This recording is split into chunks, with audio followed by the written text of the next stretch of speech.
Only at NTB and Merchants. Breaking news tonight. Sources tell NBC News the president's son-in-law and senior White House advisor Jared Kushner is under scrutiny by the FBI in the Russia investigation. We have developing details. Body slam fallout. New controversy after that violent encounter caught on audio tape. A congressional candidate charged with assaulting a reporter, and high drama hours before the polls close. Scolding allies. A tense confrontation as President Trump lectures world leaders standing just feet away. And video getting a lot of attention. President Trump's move to get to the front of the pack.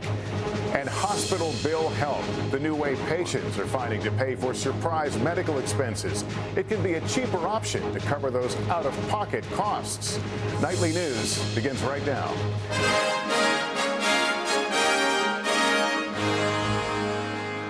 This is NBC Nightly News with Lester Holt. Good evening. As we come on the air, we have breaking news, and it involves the Russia investigation. NBC News has learned Jared Kushner, the president's son-in-law and one of his senior White House advisors, has come under scrutiny by the FBI. That's according to multiple U.S. sources. We want to get right to our White House correspondent, Peter Alexander, with details on what all this means and reaction from Kushner's attorney. Peter, what can you tell us? Lester, good evening to you. Now, to punctuate that point, multiple U.S. officials tell NBC News tonight that Jared Kushner, the president's son-in-law, one of his closest advisors, has come under FBI scrutiny in the Russia investigation. The officials tell us federal investigators believe that Kushner has significant information related to their inquiry, but it does not mean that they suspect him of a crime or intend to charge him. The FBI scrutiny of Kushner also means its counterintelligence and criminal investigation goes not just to the White House, but to the Trump family circle. The officials said Kushner is in a different category than former Trump aides Paul Manafort, the former campaign chairman, and Michael Flynn, who are formally considered subjects of the investigation. Records of both Manafort and Flynn have been demanded by grand jury subpoenas, as we've reported. And tonight, Kushner's lawyer tells NBC News that Mr. Kushner has already volunteered to share with Congress what he knows, and that he will do the same if he's contacted in connection with any other inquiry. Lester? All right, Peter Alexander with that developing news from the White House tonight. Thank you. Now to that violent turn last night in a very closely watched race for an open congressional seat in Montana. The hard-fought contest turning to blows when the Republican candidate in the special election allegedly body-slammed a reporter who was trying to question him. The election in a largely Republican district has drawn high-profile national interest from President Trump on down, as Democrats come within striking distance of a potential upset. Tonight, Republican Greg Gianforte faces an assault charge as both parties try to measure the impact on voters now going to the polls. NBC's Casey Hunt on the clash and why the stakes are so high. A reporter's question? Make your decision about health care. Answered with violence. You guys, the last time that came in here, you did the same thing. Get the hell out of here. Jesus. Get the hell out of here. Montana Republican congressional candidate Greg Gianforte charged with misdemeanor assault after allegedly body slamming Ben Jacobs, a reporter for the Guardian newspaper, shaking up the high-profile special election just hours before polls opened on this election day. Next thing I know, I'm, being slammed down to the ground, and the congressional candidate is on top of me. It was very disconcerting. Jacobs was taken from the scene in an ambulance, treated at a hospital. Gianforte's campaign immediately disputing his account, calling the encounter, quote, aggressive behavior from a liberal journalist. But a Fox News reporter witnessed the whole thing. Gianforte grabbed him by the neck, both hands, slid him to the side, body slammed him. Tonight, the sheriff who contributed to Gianforte's campaign says probable cause existed to issue a notice to appear to Greg Gianforte for the offense of misdemeanor assault. In Montana, Democratic voters were shocked. He cracked under pressure. But Gianforte's supporters willing to forgive. People get pushy, and I think there's a response, and if people are pushy all the time, then there's a response. He's even raised $100,000 online since the incident. Back in Washington, Republicans struggling to answer for his actions. Should the gentleman apologize? Yeah, I think he should apologize. Before the incident, Gianforte had a narrow lead over Democratic candidate Rob Quist. President Trump trying to help him over the finish line. He's a wonderful guy. He knows how to win. When asked tonight if the president stands by his endorsement, a White House spokesman said no comment. As polls close the race in Montana, you just body slammed me and broke my glasses. Get the hell out of here. Shoved in a different direction. I think that the Republican candidate, Gianforte, was certainly a student of Donald Trump's success when it comes to standing up to the media and weaponizing an aggressive pushback. And news of this altercation may not have much impact here in a state that President Trump won overwhelmingly. About 2/3 of Montana voters have already voted early or absentee. And under Montana law, they can't change those votes now.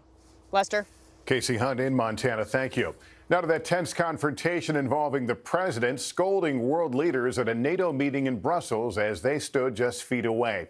And controversy over what the president didn't say to our allies. Our chief White House correspondent, Hallie Jackson, has the tough talk. Tonight, new tension in the air with Donald Trump lecturing leaders of NATO, standing just a few feet from presidents and prime ministers, blasting their countries for not meeting payment obligations. Only the U.S. and 4 other members actually do. This is not fair to the people and taxpayers of the United States. Now, to try to pacify the president, NATO's putting in place yearly reviews to make sure allies make progress toward paying what they owe. Critical of NATO on the campaign trail, NATO, in my opinion, is obsolete. The president only recently flipped his stance. I said it was obsolete. It's no longer obsolete. Still, he's stopping short of explicitly endorsing Article 5, which says an attack on one ally is an attack on all, invoked for the only time on 9/11, as the president noted while dedicating a piece of the World Trade Center at this new memorial. Our NATO allies responded swiftly and decisively. A White House official saying the president's participation alone shows his commitment.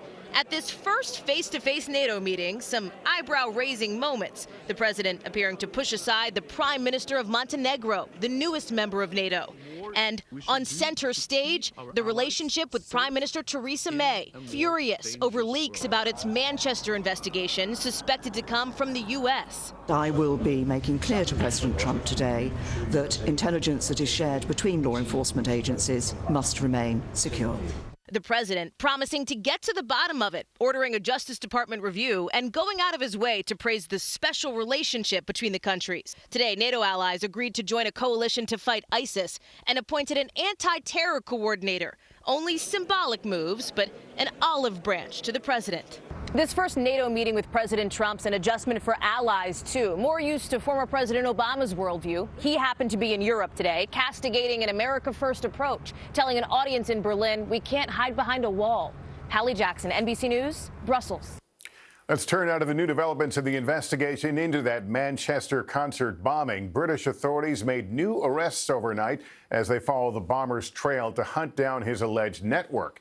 And tonight, we're getting a look at the suspect in a way we haven't seen him yet. NBC's Bill Neely is there with the latest. The first video of the man neighbours say is Salman Abedi, the Manchester killer, filmed recently outside his home. The police manhunt for his accomplices is unrelenting. Another 2 men arrested today, 8 now being questioned. I want to reassure people that the arrests that we have made are significant. And they are scouring Abedi's home. The police say they've found significant items, but what's critical is the trail from here to the rest of the cell and identifying the bomb maker before another attack. Police checking links with the so-called man in the hat, Mohammed Abrini of ISIS, who bombed Brussels and visited Manchester 2 years ago. And they're examining a claim by his sister to the Wall Street Journal that he wanted revenge for US bombing in Syria. His victims got a visit from Queen Elizabeth today, who told injured teenagers she was shocked. Well, very scary. Very wicked. Target, that sort of thing. All the girls had toys in their bed, one still wearing her Ariana Grande t-shirt. Compared to other people, I'm like quite lucky, really. Britain's intelligence service failed to stop the bomber, but claimed today it's running 500 investigations, watching 3,000 suspects, and has foiled 5 attacks in 2 months. But not this one. The dead remembered today in a minute of silence across Britain. 22 lives lost. So many, so young. And the tributes to the victims still growing here. Secretary of State Rex Tillerson will make his own tribute tomorrow when he pays his first visit to Britain, a country where the threat level is still critical, an attack still judged imminent. Lester? All right, Bill Neely in Manchester, thank you. Another legal defeat tonight for the Trump White House. A federal appeals court today upheld a ban on enforcement of the president's executive order limiting travel from 6 Muslim-majority countries. Our justice correspondent, Pete Williams, is in our Washington newsroom. Pete, what can you tell us about this? Well, Lester, this comes from the Fourth Circuit Court of Appeals in Virginia. It says the president's executive order is likely unconstitutional because it's based on religious discrimination. Statements made during the campaign, the court said, make it clear the executive order stems from, quote, President Trump's desire to exclude Muslims from the United States. So today's decision keeps a lower court ruling in place that blocked nationwide enforcement of the president's executive order. That means no matter what happens in another appeals court also considering this issue, the ban on enforcement could continue for at least several more months. Tonight, Attorney General Jeff Sessions says the Justice Department strongly disagrees with the ruling and will appeal to the Supreme Court, Lester. Pete Williams tonight. Thank you. We turn to consumer news and that change in store online shopping behemoth Amazon marking the grand opening of a store in New York City, going brick and mortar as other retailers are suffering and laying off workers and closing stores. So what's behind the decision? NBC's Ann Thompson takes a look. It may seem counterintuitive. At a time when many are writing traditional retail's obituary, severely wounded by online retailers, today Amazon opens a physical bookstore in New York City, its 7th nationwide. The mission of Amazon Books is to be a discovery mecca for customers. Opening in what's been a tough year for traditional retail, stores closing at a record pace, almost 3,000 so far. Amazon keeps growing. North American sales quintupling since 2010 to $80 billion, almost 4 times what Sears took in last year. Even so, Amazon now follows the trail to real stores already blazed by online stars Warby Parker and Bonobos. Tim, why are online retailers building physical stores? And they're building physical stores because consumers want more. They want that experience that they can't get online. If Barnes & Noble and the Apple Store had a baby, it would be this. Amazon selling books and its devices for all the different ways people read today. When was the last time you picked up a physical book and read it? Other than a textbook, long time ago. Still, print book sales grew in the first 9 months of 2016, while ebooks fell almost 20%. So is retail influencing e-commerce, or is e-commerce influencing traditional retail? I think you're having a hybrid, the mixing of the two. It's not either or, you're having a combination of these. And we'll see more of these experiences as people demand more. Adding a new chapter to capture the best of both worlds.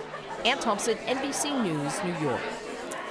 Still ahead tonight, need help with your hospital bills? The surprising new lifeline patients are using to find assistance paying off those soaring out-of-pocket costs. Also speaking out, a father fires back at his family's critics after that scary viral video showing his daughter attacked by a sea lion. We'll be right back. Diabetes can be a daily struggle, even if you're trying your best. Along with diet and exercise, Once Daily Toujeo may help you control your blood sugar. Get into a daily groove. Let's go tonight. Share the spice of life. Baby, slice it right. From the makers of Lantus, Toujeo provides blood sugar lowering activity for 24 hours and beyond. Proven blood sugar control all day and all night, and significant A1C reduction. Toujeo is used to control high blood sugar in adults with diabetes. It contains 3 times as much insulin in 1 milliliter as standard insulin. Don't use Toujeo to treat diabetic ketoacidosis during episodes of low blood sugar or if you're allergic to insulin. Get medical help right away if you have a serious allergic reaction such as body rash or trouble breathing. Don't reuse needles or share insulin pens.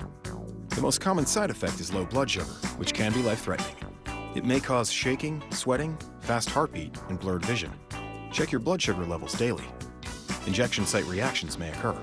Don't change your dose of insulin without talking to your doctor. Tell your doctor.